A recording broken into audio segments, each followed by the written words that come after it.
یہ ڈیسائیڈ کرتے ہیں کہ اب ہم نے کون سے دو ممالک کی جنگ کرانی ہے، حالات کشیدہ کرانے ہیں تاکہ ہم وہاں پہ اپنا اسلحہ بیچ سکیں۔ روس سے جو سستا تیل خریدا جا رہا ہے، بھارت امپورٹ کیا جاتا ہے، اس میں بھی مکیش امبانی کا نام سر فہرست ہے۔ مکیش امبانی روس سے سستا تیل بھارت میں لا کے صرف بھارتی لوگوں کو ہی مہنگے داموں نہیں بیچتے بلکہ اس کو امریکہ میں اور یورپ میں بھی ایکسپورٹ کرتے ہیں۔ ہیلو اینڈ ویلکم ٹو اپنا وطن TV, I am Sadia Afzal.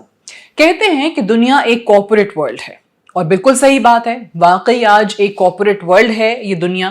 اور اس دنیا میں چند ہی وہ شخصیات ہیں یا کارپوریٹ ورلڈ کے اندر وہ لوگ ہیں جن کو ہم بلینئرز کہتے ہیں، جو امیر ترین لوگ ہیں،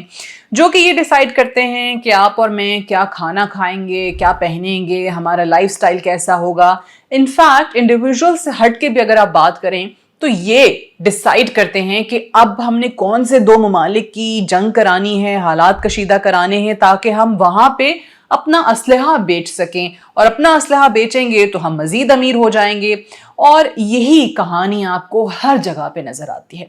زیادہ دور مت جائیے، اپنے ہمسایہ ملک بھارت کا ذکر کر لیں تو وہاں پہ بھی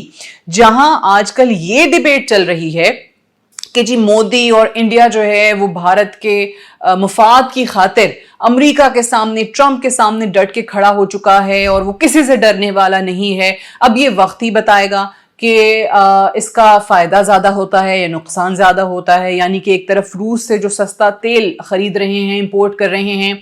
اور پھر یہ کہا جاتا ہے کہ ہم اپنے لوگوں کے مفاد کے لیے کر رہے ہیں، اب اس میں زیادہ فائدہ ہوتا ہے یا پھر بھارت کے سامنے اور ٹرمپ کے سامنے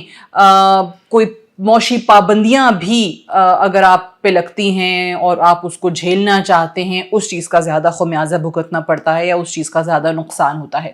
لیکن ایک بات طے ہے کہ ہاں، روس سے سستا تیل بھارت خرید رہا ہے، لیکن اس میں بھی جو بھارتی عوام ہے، جو ان کی جنتا ہے، اس کا مفاد یا اس کا فائدہ کم نظر آتا ہے آپ کو، اور یہاں پہ بھی کارپوریٹ ورلڈ ہی زیادہ حاوی ہے۔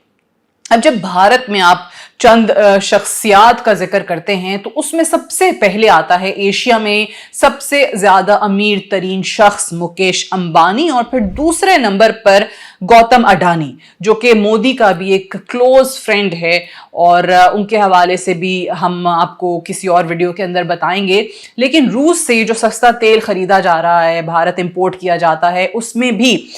مکیش امبانی کا نام سر فہرست ہے، اور ان کی کمپنیز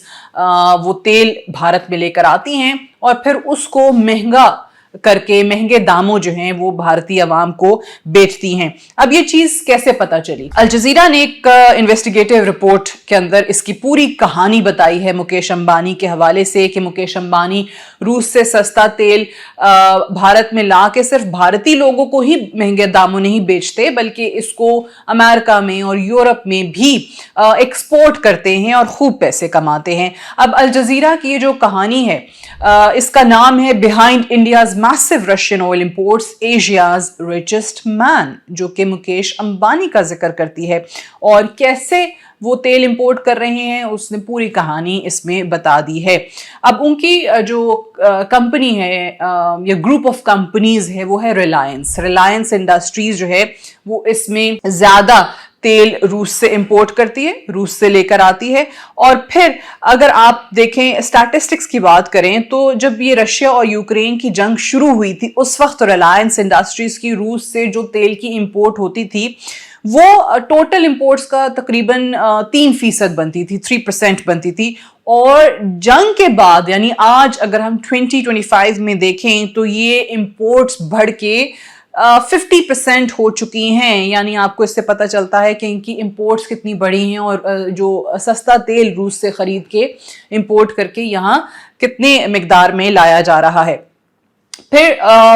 فیب 2023 سے لے کر اب تک مکیش امبانی کی جو جام نگر کی آئل ریفائنری ہے، ذرا اس کے بھی سٹیٹسٹکس دیکھ لیجئے کہ وہ $85 بلین سے زائد کی جو پروڈکٹس ہیں وہ ایکسپورٹ کر چکی ہیں، اور ایک اور محتاط اندازے کے مطابق ایکسپورٹس کا 42% یعنی $36 بلین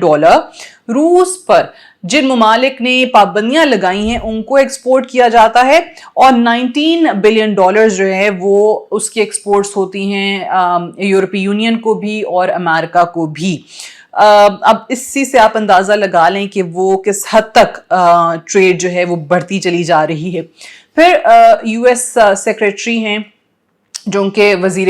خزانہ ہیں اسکاٹ بیسنٹ. اب ان کے مطابق روس سے کی جانے والی امپورٹس کی کل انڈین امپورٹ کا 42% بنتا ہے، جبکہ انڈیا نے گزشتہ کچھ سالوں کے اندر جو رشین آئل امپورٹ کیا ہے اس کو وہ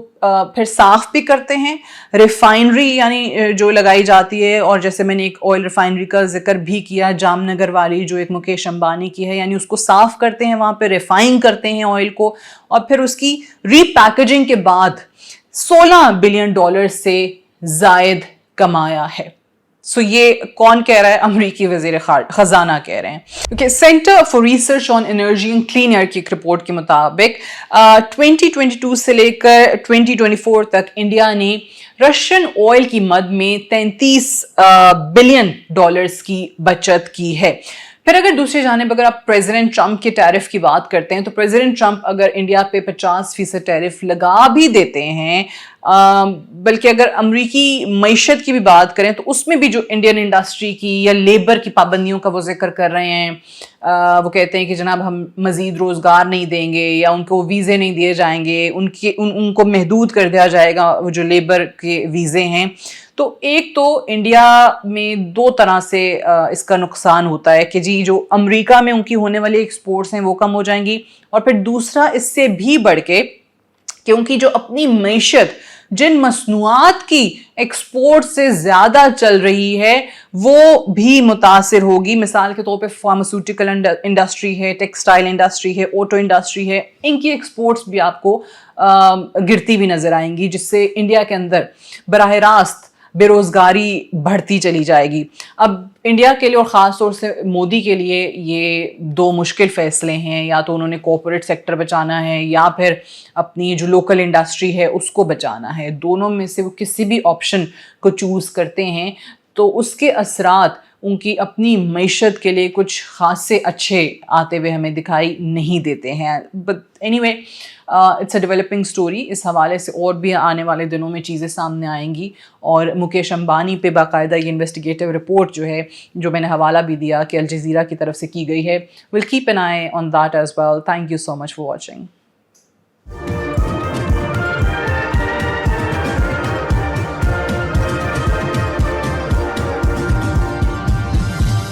You are watching Apna Watan.